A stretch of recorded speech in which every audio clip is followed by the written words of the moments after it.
I think what we're seeing is the beginning of this sort of third phase. In phase one, I think technology companies had a license to be naive, and in many cases they were. So, they just kind of built things, and they were still in the periphery of the economy. And that probably stopped somewhere around 2005 or six, when it was really clear that Google was sort of the all-encompassing destroyer of media as we knew it. And then from 2005 to 2020, it was about telling tech that they needed to act like good citizens, and them throwing their hands in the air and saying, "What? Who? Us? We weren't even invited to the party." And I think this last little few weeks is the beginning of phase three, which is they've realized the game theory now is to put the politicians on their heels and say, "Okay, now legislate us." And what I think tech companies realize is that was probably the right posture from the beginning, because these politicians have no ability to legislate. To the extent that they do, it'll be so watered down and it'll be so convoluted that it'll just reinforce their monopoly. And so I think you're seeing now what is basically a shift where Dave Clark, Bezos, Zuck, Jack, Sundar will get very aggressive and essentially be fighting back, counterpunching, particularly the progressive left, and almost baiting them to try to draft laws, knowing that those laws will never pass, and whatever it does will just make them become more of monopolies than they will do. I think it's really smart, and I think what they're doing is they're realizing that they're going to lose the battle no matter what. So there's going to be a strain of people, and by the way, the pandemic made it possible to go in this direction. There was a strain of people that they were held hostage by when they were companies being built in 2 or 3 cities of America that were basically progressive left. And now all of a sudden they realize, wait a minute, we can be economically productive and technically productive with a completely distributed workforce. We can have employees sitting in all kinds of states and in all kinds of cities and in all kinds of suburbs and urban places. Now we're no longer held hostage to the 10% of very loud belly aching from folks that basically want this quote unquote social conscience inside of these companies. And so as a result, they're like, well, what is the most important thing we can do for the existing employees and for shareholders? It's to win for the next 20 or 30 years.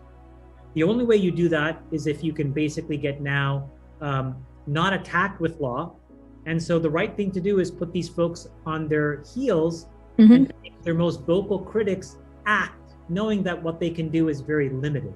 So I don't necessarily like what they're doing, but I think that it's strategically brilliant.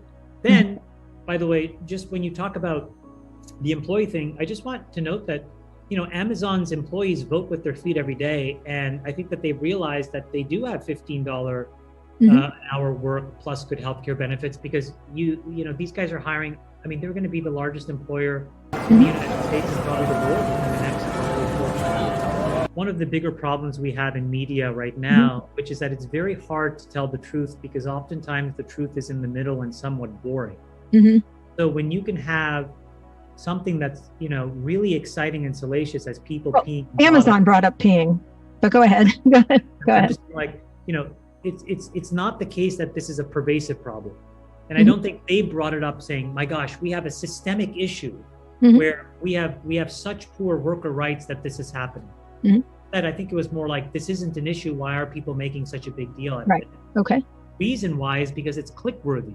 That's much more click worthy than, person, leaves social assistance and gets $15 an hour job at Amazon. That's boring. That's not click worthy in a world where, unfortunately, that's how we have to fight for a business model. I don't think that, I think it, like, if you think of the last 20 years, Kara, what's really happened is Google has created, and Facebook, incredible information symmetry, meaning the poorest person to the richest person, the most successful to the least unsuccessful, the oldest to the young, can now all know the same things, plus or minus very small deltas. That wasn't the case 40 or 50 years ago. There was a deep asymmetry before. So as you level that and created more symmetry, the reality is that now we can all know the same things. And so the idea that then you would then imbue more trust, knowing more, is kind of counterintuitive to me. If anything, one should realize that their incentives are clearer to understand than ever before. And so instead, you should just sort of agree that live and let live is probably the only scalable strategy when there's information symmetry. When there's asymmetric information, you have to trust, right? Meaning Mhm. a policeman shows up at the door and says, there's something happening. We need you to do X, Y, and Z. There's an asymmetry of information. There's trust. The president of the United States gets on television and says, we just bombed Syria for X, Y, and Z reasons. Mhm. There's an asymmetry of information. Hence, you must trust.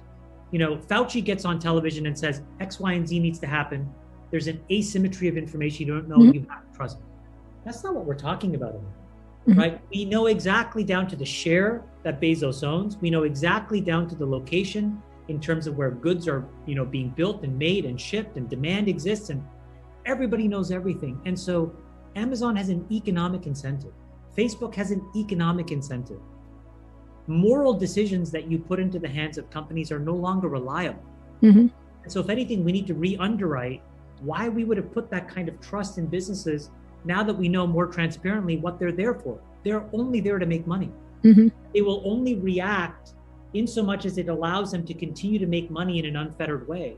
Mhm. And I don't think that that's wrong. There's nothing wrong with that. That is what companies, for the most part, should do.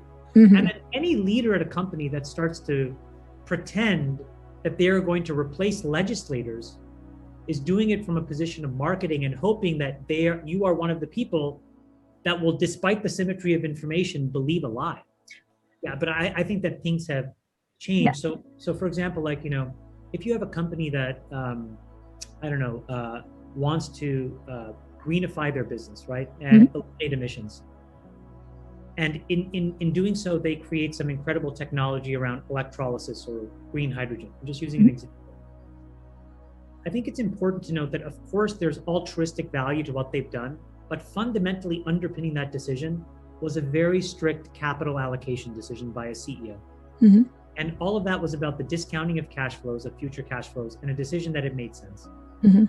Otherwise, what you would see is, for example, Apple decide to build a Bay Bridge and not the government. Mhm. And the first Bay Bridge costs a few $1 billion in a few years, and the second Bay Bridge costs 17 years and 25 or 30 billion. Now, could a for-profit company do that kind of stuff better? Could a for-profit company rebuild all of America's infrastructure cheaper, faster, better? Of course. Why would they never do it? Well, it's because there's no economic incentive to do it. Mhm. So all I'm saying is, it's not that companies, by doing the thing that's profit maximizing in the near or long term, it's not that society doesn't benefit. They do. But it's definitely a byproduct. And I think that that's okay. That's how capitalism works.